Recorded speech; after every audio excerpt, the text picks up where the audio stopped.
प्यारे बच्चों, under the S block elements today हम स्टडी करेंगे about the baking soda, its properties and uses. फिर हम स्टडी करेंगे about the hydration energy and ionic mobility of alkali metals. Then we will discuss about the biological importance of sodium and potassium. फिर उसके बाद हम करेंगे about the introduction of the group second mean alkaline earth metals, और उसकी कुछ physical property के बारे में हम स्टडी करेंगे। तो फर्स्ट ऑफ ऑल हम स्टडी करेंगे about the baking soda, its properties and uses. The chemical name of the baking soda is the sodium hydrogen carbonate, और we can say that sodium bicarbonate, और इसका formula है NaHCO3। कई बार आपने घर में भी देखा होगा, आपने देखा होगा कि जब हम पूरी वगैरह बनाते हैं उसमें थोड़ा सा अमाउंट में बेकिंग सोडा डाल देते हैं, या फिर हम ब्रेड वगैरह में जो है बेकिंग सोडा का यूज करते हैं। तो ये जो है सॉल्वेबल प्रोसेस के द्वारा ही बनता है and obtained as the intermediate product in solvable process, जो कि हमने पिछले चैप्टर में स्टडी किया था to manufacture the washing soda. जो हमने पिछले लेक्चर में स्टडी किया था कि वॉशिंग सोडा कैसे बनते हैं, उसका जो इंटरमीडिएट स्टेप है वहां पे हम बेकिंग सोडा को ऑब्टेन करते हैं। तो वहां पे रिएक्शन क्या है कि ammonia combined with the water and carbon dioxide to form the ammonium carbonate NH4 twice CO3। This ammonium carbonate react with excess of water and carbon dioxide to form the ammonium bicarbonate NH4HCO3। Ammonium bicarbonate, ammonium bicarbonate react with the sodium chloride brine से react करेगा और बनेगा sodium bicarbonate plus ammonium chloride. जो sodium bicarbonate बनेगा उसके precipitate बनेंगे, तो हम प्रेसिपिटेट को फिल्टर कर लेंगे, उनको ड्राई करेंगे, तो हमारे पास सोडियम बाइकार्बोनेट ऑब्टेन हो जाएगा। तो that the preparation of the baking soda. Now properties and uses. जैसा कि आपने घर में देखा होगा, it is white crystalline solid. कैसा ये व्हाइट क्रिस्टलाइन सॉलिड है and sparingly soluble in water, कि पानी में ज्यादा घुलनशील नहीं है, कम ही घुलता है, कम सॉल्युबल है ये।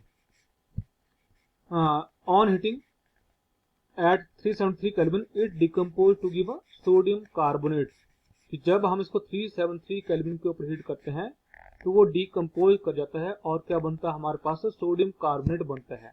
रिएक्शन क्या है 2NHCO3 अपॉन हीटिंग देता है ये Na2CO3 plus CO2 plus H2O।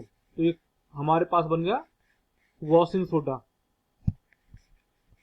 इसका एक्वस सोल्यूशन क्या है, that alkaline in nature, mean basic nature का है, कि जब हम इसको वाटर में डालते हैं तो that produce the sodium hydroxide NaHCO3 plus H2O, that give the sodium hydroxide plus water plus carbon dioxide. तो यहाँ पे सोडियम हाइड्रोक्साइड की फॉर्मेशन के कारण इसका जो सोल्यूशन है कैसा है, वो एल्कलाइन नेचर का है। Now usage. तो यूजेज क्या है इसके, जैसा मैंने पहले बताया, ये एज अ बेकिंग पाउडर बनाने के काम आता है। That is the mixture of sodium bicarbonate and tartaric और सिट्रिक एसिड। क्या है वो कि सोडियम बाइकार्बोनेट और टार्टेरिक या फिर सिट्रिक एसिड का जो है मिक्सचर है, उसको हम बेकिंग पाउडर बोलते हैं। जब हम जो है इन ब्रेड और केक्स, जो बेकिंग पाउडर है किसमें हम यूज करते हैं, उसको हम ब्रेड और केक में baking powder on heating decompose to give the carbon dioxide gas, कि जब हम ब्रेड और केक बनाते हैं, जब उनको हीट करते हैं तो जो बेकिंग पाउडर है, अभी हमने रिएक्शन बताया आपको, तो क्या बन जाएगा Na2CO3 plus CO2 plus H2O।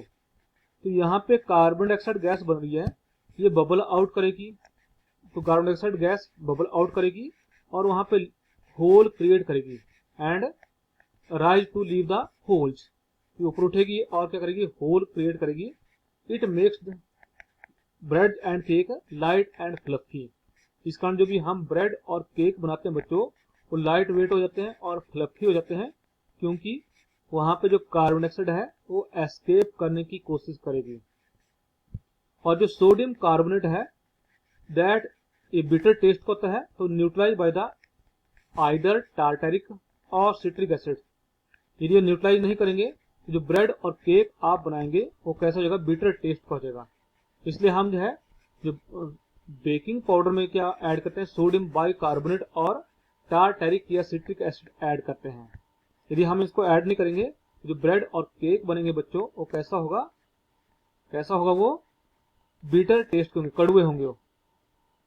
Next, you'd add antacid to remove acidity. कई बार हमें क्या है एसिडिटी हो जाती है तो हम एक थोड़ा सा अमाउंट में चुटकी भर क्या करते हैं, बेकिंग पाउडर जो है टेकअप कर लेते हैं विद द वाटर। तो ये है एसिडिटी को रिमूव करने के काम आता है। यूड इन फायर एक्सटिंग्विशर, जो हमारे पास कहते हैं कि जो फायर एक्सटिंग्विशर है which are use to put off the fire, तो that are the solution of the sodium bicarbonate and sulphuric acid, तो उसको बनाने का काम आता है। नेक्स्ट जो प्रॉपर्टीज है that is the hydration energy. बच्चों ये हाइड्रेशन एनर्जी होती क्या है, कि that is the amount of energy release when metal ion dissolve in the aqueous system. जब हम किसी भी मेटल आयन या उसके सॉल्ट को वाटर में डिजॉल्व करते हैं तो वहां पे अमाउंट ऑफ एनर्जी रिलीज होती है। That amount of energy is called the hydration energy. Alkali metal ion are highly hydrated. जो एल्कली मेटल आयन है जब उनको वाटर में डिजॉल्व करते हैं तो they produce large amount of the energy, that is called the hydration energy. Smaller the size of the ion, greater is the hydration degree of the hydration. जितना छोटा ion होगा उतनी उसकी क्या होगी, हाइड्रेशन ज्यादा होगी, and that release more amount of hydration energy. So यदि हम एल्कली मेटल में देखें तो उनका जो ट्रेंड है हाइड्रेशन एनर्जी का, लिथियम आयन है the more hydration energy than sodium ion, sodium ion है the greater hydration energy than potassium ion, potassium ion have the greater hydrogen energy than the rubidium ion, that have the greater hydrogen energy than the cesium ion. So that the trend of the hydrogen energy of the alkali metals. Then ionic mobility, कि that the reverse of the hydrogen energy, कि क्या वो move करते हैं, उनकी movement कितनी है, more the hydrogen, more the hydrated side of the ion and less is the ionic mobility। जितनी उनके अंदर क्या होगा कि हाइड्रोजन होगी उतना क्या होगा, उनका साइज बड़ा हो जाएगा और उनकी आयनिक मूवमेंट कम हो जाएगी।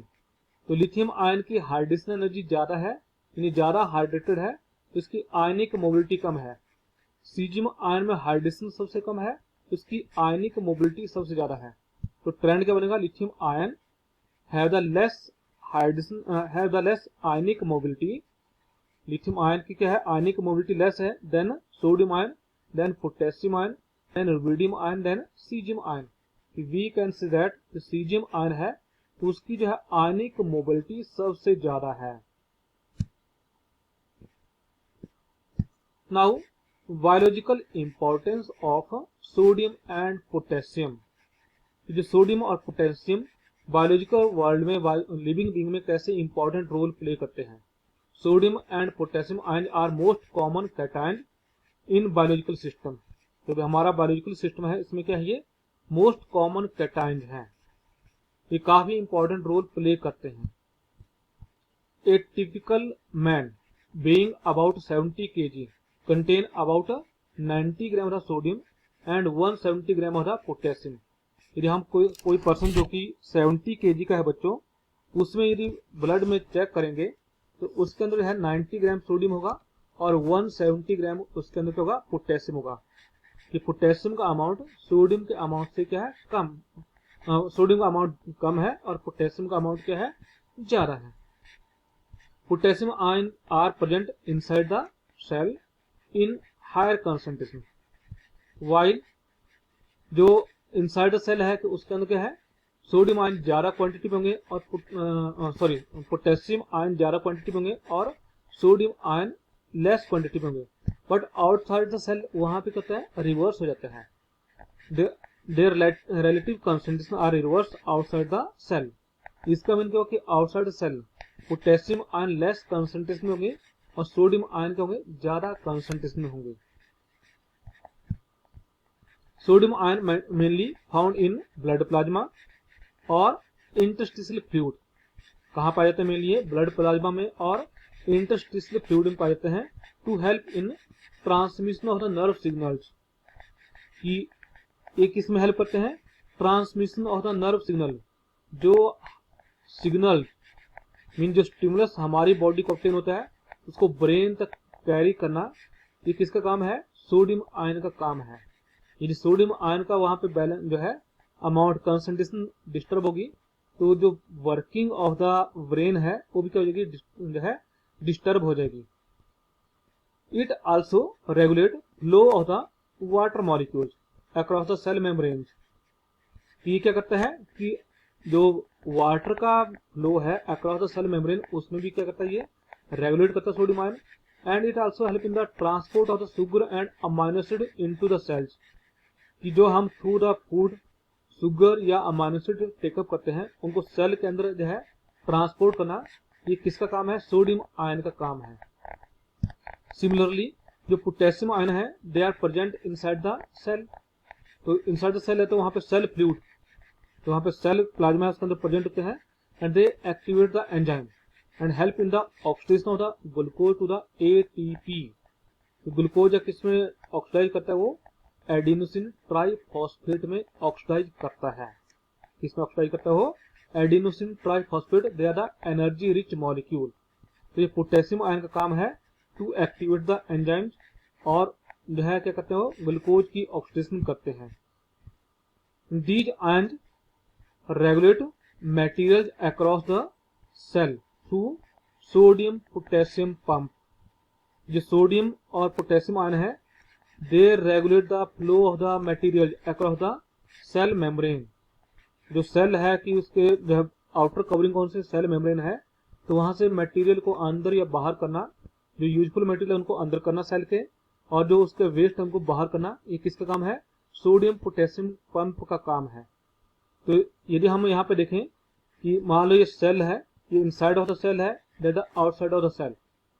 तो इनसाइड द सेल यहाँ पे क्या है? पोटेशियम आयन हायर कंसंट्रेशन में है और आउटसाइड सेल पोटेशियम आयन क्या है? लो कंसंट्रेशन में है।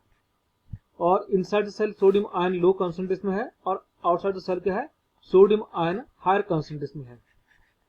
तो जब वहां पे जो है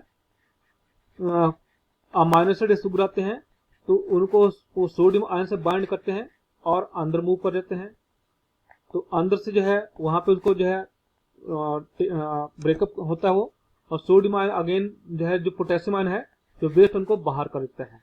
तो इस जो यहाँ पे इनके बीच में साइकिल मेंटेन होती है to regulate the material across the cell, इसको बोलते हैं हम sodium potassium pump.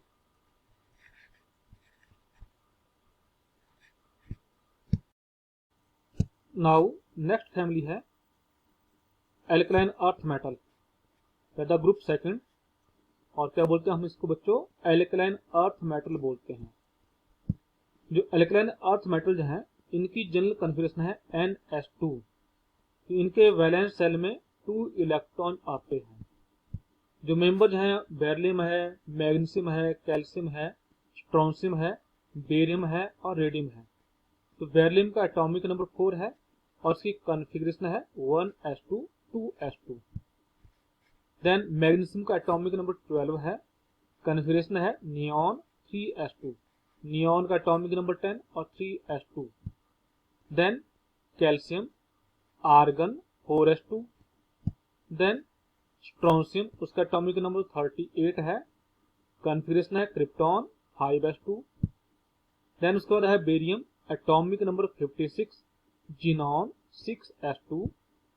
Then radium, radium radioactive है, रेडॉन 7s2। तो that is the electronic configuration of beryllium, magnesium, calcium, strontium, barium and radium. अब इनका अक्रेंसेस ये कहाँ पर पाए जाते हैं? जो मैग्नीशियम है that the 6th most abundant element in the earth crust. Okay, तो आंसर नंबर इसका 6th मोस्ट है और ये प्रेजेंट होता है एज अ डोलोमाइट और एप्सोमाइट। किस फॉर्म में होता है बच्चों? ये either in the form of the dolomite. Dolomite is the mixed ore of the magnesium and calcium. Dolomite का फॉर्मूला है MgCO3 into CaCO3, magnesium carbonate और कैल्शियम कार्बोनेट। और एप्सोमाइट है that the hydrated magnesium sulphate MgSO4 into 7H2O। जो calcium है that the fifth most abundant element, क्या है वो? Fifth most abundant element in the earth crust as present sedimentary rocks की form में प्रेजेंट होता है। जैसे आपने सुना होगा लाइमस्टोन, मार्बल, ये चौक, जिप्सम। जिप्सम का फॉर्मूला क्या है? CaSO4 इंटू 2 वाटर, या फ्लोराइड CaF2, या फ्लोरो एपेटाइट की फॉर्म है 3Ca3PO4 twice CaF2। Calcium phosphate और कैल्शियम फ्लोराइड का क्या है? ये मिक्स्ड ओर है फ्लोरो एपेटाइट। जो कैल्शियम है that the fifth most abundant element in the earth crust. और जैसे आपने मार्बल के बारे में सुना होगा, वो भी क्या? कैल्शियम कार्बोनेट है। चौक भी कैल्शियम कार्बोनेट है, या फिर लाइमस्टोन चुनने का पत्थर क्या है? कैल्शियम कार्बोनेट है। देन जो बाकी मेंबर हैं जैसे स्ट्रोंशियम है that is present as the celestite SrSO4, strontianite SrCO3। Strontium sulphate और स्ट्रोंशियम कार्बोनेट की फॉर्म में ये स्ट्रोंशियम पाया जाता है। Barium present as the barite BeSO4 barium sulphate, and witherite barium carbonate की फॉर्म में पाया जाता है। जो बेरिलियम है that is the less abundant element, काफी कम क्वांटिटी में पाया जाता है। बेरिलेट की फॉर्म में होता है। ये किस फॉर्म होता है? बेरिलेट की फॉर्म में। और radium that the radio active substance, कौन सा? ये रेडियो एक्टिव सब्सटेंस है, तो ये अपने आप रेडिएशन एमिट करता रहता है। तो that is about the occurrence of the alkaline earth metals. Now we will discuss about the physical properties of the alkaline earth metals. बच्चों हमने किसके बारे में आप स्टडी करना है? Physical properties of the alkaline earth metals. तो first कि जो उनका जो है वो सिल्वरी व्हाइट, लस्ट्रस और सॉफ्ट मेटल है। इनका जो है कैसे होते हैं वो? Silvery white. आपने मैग्नीशियम देखा होगा, जो आप ड्यूरिंग द दिवाली फुलझड़ी चलाते हैं, वो जो है मैग्नीशियम का पाउडर होता है, तो सिल्वरी व्हाइट है। लस्ट्रस होता है, ये चमकीला होता है, और ये सॉफ्ट मेटल होती है। और although beryllium and magnesium are more harder than and somewhat grace. जो मैग्नीशियम और बेरिलियम है as compare to all other element of the group, वो ज्यादा हार्ड होते हैं। और उनका कलर क्या है कि व्हाइट की वजह कैसे होता है? ग्रेस टाइप के होते हैं। फिर है एटॉमिक एंड आयनिक साइज, कि अब हम जो है जो एल्कलाइन अर्थ मेटल है इनका कंपैरिजन करेंगे एल्कली मेटल से। एल्कली मेटल ग्रुप फर्स्ट है और ये कौन सा है? ग्रुप सेकंड है। तो इनका जो कंपैरिजन है किससे किया जाएगा? ग्रुप फर्स्ट एलिमेंट से किया जाएगा। तो atomic and ionic radius is smaller than alkali metals. कि बच्चों हमने पढ़ा है कि when we move from left to right along the period, size goes on decrease due to increase in the nuclear charge. कि जब हम लेफ्ट टू राइट मूव करते हैं अलोंग द पीरियड, तो साइज का तो वहां पे डिक्रीज करता है, क्योंकि वहां पे क्या हो रहा है? न्यूक्लियर चार्ज इंक्रीज कर रहा है। तो एल्कली मेटल लेफ्ट साइड में है और एल्कलाइन अर्थ मेटल जो राइट साइड में है, इसलिए एल्कली मेटल का साइज बड़ा है और एल्कलाइन अर्थ मेटल का साइज क्या है? उनके कंपैरिजन में छोटा है। तो due to high nuclear charge, so valence electron attract more toward the nucleus, और वहां पे क्या है? There is a decrease in the size. और on moving down the group, जब हम टॉप टू बॉटम मूव करते हैं, atomic and ionic radius increase due to increase in number of shells and shielding effect या screening effect. कि जब हम top to bottom move करते हैं तो साइज का तो बच्चों वहां पे इंक्रीज करता है, क्योंकि वहां पे शील्डिंग इफेक्ट भी बढ़ रहा है और साथ में वहां पे नंबर ऑफ सेल्स भी इंक्रीज कर रहे हैं। Next property the melting and boiling point. तो as compare to alkali metal जो है कैसे? स्मॉल है, कॉम्पैक्ट है, तो उनका मेल्टिंग और बॉइलिंग पॉइंट क्या है? हाई होगा उनसे, और जनरली लो है। Generally low melting and boiling point, but comparatively higher than the alkali metals. क्यों होता है ऐसा? Due to smaller size than the alkali metals, so they are closely packed in the crystal lattice, और जब closely packed है तो उनको breakup करना जो है be require more amount of energy, hence their melting and boiling point is more as compare to them. Next the ionisation energy. बच्चों जैसा हमने आपको बताया था, आयोनाइजेशन एनर्जी क्या होती है कि amount of energy required to lose the valence electron in isolated gaseous state of atom. तो जो इनकी आयोनाइजेशन एनर्जी है that is generally low due to fairly large size. इनका साइज यदि हम बाकी एलिमेंट से कंपेयर करें तो एल्कली और एल्कलाइन अर्थ मेटल का साइज क्या है, काफी बड़ा है। तो बड़ा साइज होने के कारण इनकी जो आयोनाइजेशन एनर्जी है कैसी है, लो है। बट जो फर्स्ट आयोनाइजेशन एनर्जी है एल्कलाइन अर्थ मेटल की that is higher than the alkali metals.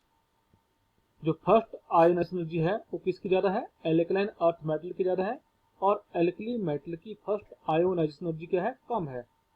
ऐसा क्यों है, due to small size and high nuclear charge and fully filled s orbital configuration. यदि हम देखें तो अल्कलाइन अर्थ मेटल का साइज एल्कली मेटल से छोटा है, न्यूक्लियर चार्ज ज्यादा है, और moreover alkaline earth metal में जो एस सबसेल है वो फुली फिल्ड है। इस कारण उनकी first ionisation energy alkali metal से क्या है, ज्यादा है।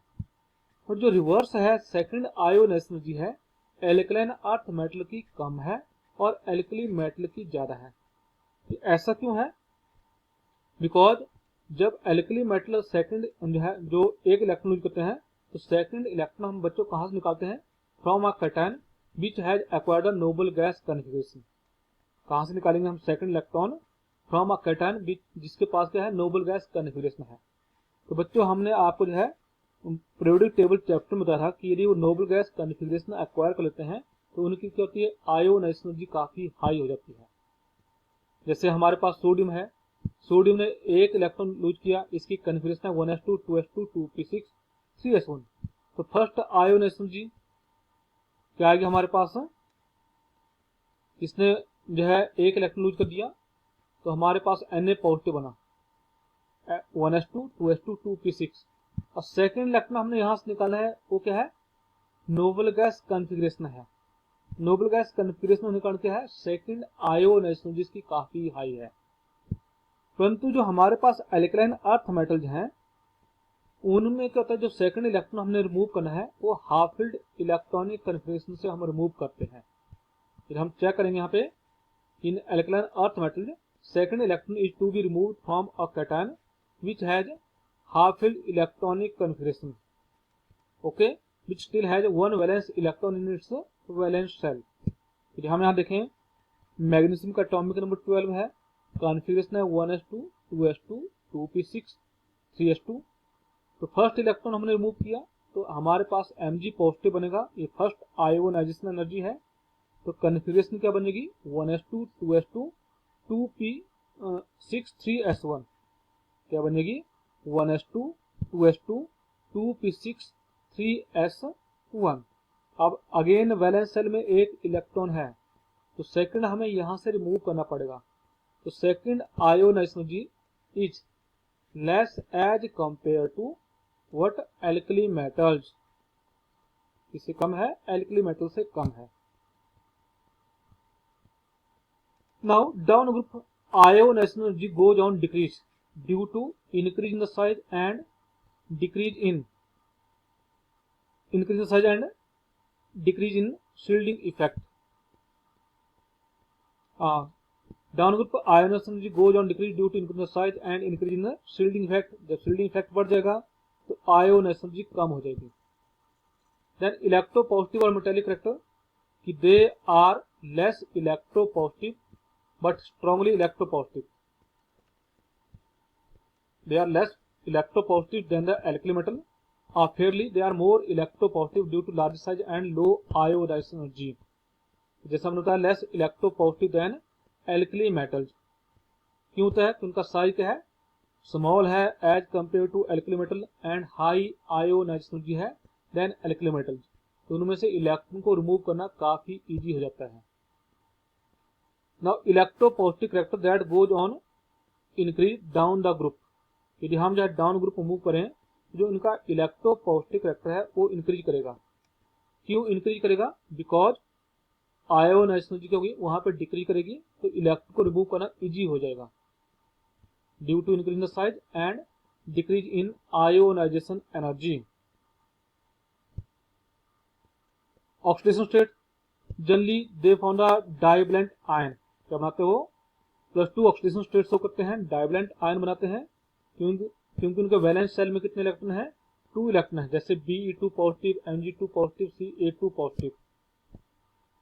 Because their valence shell have 2 electron, so they lose these 2 electron to acquire the nearest noble gas configuration, इसलिए क्या है बाइवैलेंट या डाइवैलेंट आयन बनाते हैं।